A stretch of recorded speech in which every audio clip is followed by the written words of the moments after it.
અહેમદાબાદ મિત્ર ન્યૂઝની ટોપ 10 ખબરોમાં આપનું હાર્દિક સ્વાગત છે. ધારાસભ્ય હાર્દિક પટેલ સામે ધરપકડ વોરંટ જાહેર. ભાજપના ધારાસભ્ય હાર્દિક પટેલ સામે અમદાવાદ ગ્રામ્ય કોર્ટે 2018ના એક કેસમાં ધરપકડ વોરંટ ઇસ્યુ કર્યું છે. 2018માં અમદાવાદના નિકોલ વિસ્તારમાં પાસ PAASના આંદોલન સમયે હાર્દિક પટેલ સહિતના પાસ આગેવાનો સામે ગુનો નોંધવામાં આવ્યો હતો. જે કેસની કોર્ટ મુદતોમાં હાર્દિક પટેલ વારંવાર ગેરહાજર રહેતા કોર્ટે ધરપકડ વોરંટ ઇસ્યુ કર્યો છે. જો કે આ સમાચાર આવ્યા ત્યારે હાર્દિક પટેલ વિધાનસભામાં પ્રશ્નોત્તરી કાળમાં સવાલ પૂછી રહ્યા હતા.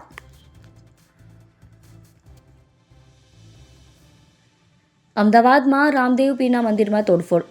બાપુનગર વિસ્તારમાં આજે વહેલી સવારે રામદેવ પીર મંદિરનું તાળું તોડી રઝાક આલમ નામના શખ્સે તોડફોડ કરી મંદિરમાં રહેલી રામદેવ પીરની મૂર્તિ ખંડિત કરવાનો પ્રયાસ કર્યો. સાથે જ હનુમાનજીની મૂર્તિ પણ ઊંધી પાડી દીધી. મંદિરમાંથી બહાર આવીને રઝાકે અલ્લાહુ અકબરના નારા લગાવ્યા હોવાનો પણ મંદિરના પૂજાએ સ્થાનિક લોકો અને VHPએ આક્ષેપ કર્યો છે. આ ઘટનાને પગલે સ્થાનિકોએ તરત જ ભેગા થઈ ગયા હતા અને તે યુવકને પકડી પાડી પોલીસને સોંપ્યો. અમિત શાહના હસ્તે ગુજરાતના સૌથી મોટા સ્પોર્ટ્સ કોમ્પ્લેક્સનું ઉદ્ઘાટન. વર્ષ 2036માં ઓલિમ્પિક અને 2030માં કોમનવેલ્થ ગેમ્સની યજમાની માટે ભારતમાં તૈયારીઓ ચાલી રહી છે. ગુજરાત પણ આ માટે સજ્જ થઈ રહ્યું છે. અમદાવાદના નારણપુરા ખાતે ગુજરાતનું સૌથી મોટું અને અત્યાધુનિક સ્પોર્ટ્સ કોમ્પ્લેક્સ તૈયાર થઈ રહ્યું છે. 1.18 લાખ ચોરસ કિલોમીટરના વિસ્તારમાં ₹1.18 લાખ ચોરસ મીટરના વિસ્તારમાં 824 કરોડના ખર્ચે બનેલા કોમ્પ્લેક્સનું લોકાર્પણ આગામી 14 સપ્ટેમ્બરના રોજ કેન્દ્રીય ગૃહમંત્રી અમિત શાહ દ્વારા કરવામાં આવશે. દરમિયાન ભવ્ય કાર્યક્રમ અને જાહેર સભાનું આયોજન પણ કરવામાં આવ્યું છે.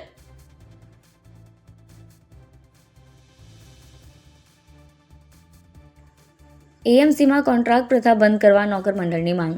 અમદાવાદ મ્યુનિસિપલ કોર્પોરેશનમાં ફરજ બજાવતા કર્મચારીઓએ વિવિધ માંગણીઓને મ્યુનિસિપલ કમિશનર સમક્ષ મૂકી છે. જો તેમની રજૂઆત ધ્યાન પર નહીં લેવાય તો આગામી દિવસોમાં હડતાળ કરવાની ચીમકી ઉચ્ચારવામાં આવી છે. નોકર મંડળની મુખ્ય માંગોમાં વર્ગ 1 થી 4 સુધીના કર્મચારીઓને સુરત મહાનગરપાલિકામાં ગ્રેડ પે પ્રમાણે પગાર ચૂકવવામાં આવે, હોસ્પિટલમાં આઉટસોર્સિંગ પ્રથા બંધ કરી મલ્ટીપલ પર હેલ્થ વર્કરોની નિમણૂક કરવામાં આવે. કચ્છમાં 24 કલાક ભારે વરસાદની આગાહી. હવામાન વિભાગ દ્વારા આગામી 7 દિવસ એટલે કે 9 સપ્ટેમ્બરથી 15 સપ્ટેમ્બર સુધી રાજ્યમાં સામાન્યથી મધ્યમ વરસાદની આગાહી કરવામાં આવી છે. જ્યારે આગામી 24 કલાક દરમિયાન કચ્છમાં ભારે વરસાદની આગાહી કરાઈ છે. ત્યારબાદ રાજ્યમાં વરસાદનું જોર ઘટી જશે. જ્યારે અમદાવાદમાં ગાજવીજ સાથે હળવાથી મધ્યમ વરસાદ થવાની શક્યતાઓ છે.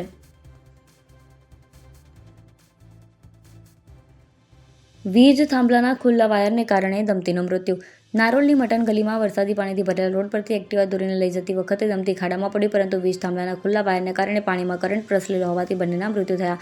ઘટના સ્થળે મોડી સાંજે ખોદકામ કરાતા 3 ફૂટ ઊંડાણમાં 11,000 કિલોવોલ્ટનો કેબલ પણ મળી આવ્યો હતો.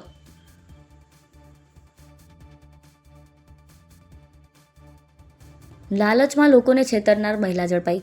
લોકોને કંપનીમાં રોકાણ કરવાનું કહીને કરોડો રૂપિયાની છેતરપિંડી કરનાર મહિલાની ચાંદખેડા પોલીસે ધરપકડ કરી છે. રોકાણકારોને નોન રજિસ્ટર્ડ ગ્રો મની કંપનીમાં રોકાણ કરાવી ઊંચા વળતરની લાલચ આપી છેતરપિંડી કરનાર મહિલાએ રોકાણકારોને એકાદ બે વાર વળતર બતાવતા કુલ 37 લોકોએ 2.43 કરોડનું રોકાણ કર્યું હતું. જેવા આરોપી મહિલાએ મૂડી કે વળતર ન આપી છેતરપિંડી આચરી.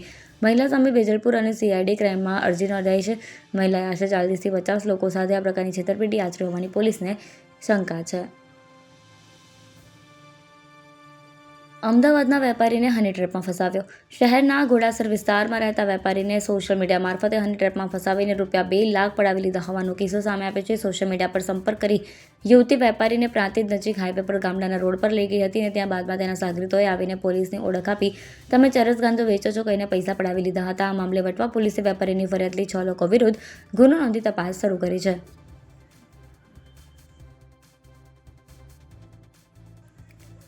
મોદી સ્ટેડિયમની બાજુમાં TP રોડ ખોલવા બળદેવનગરના 29 મકાનનું ડિમોલિશન કરશે.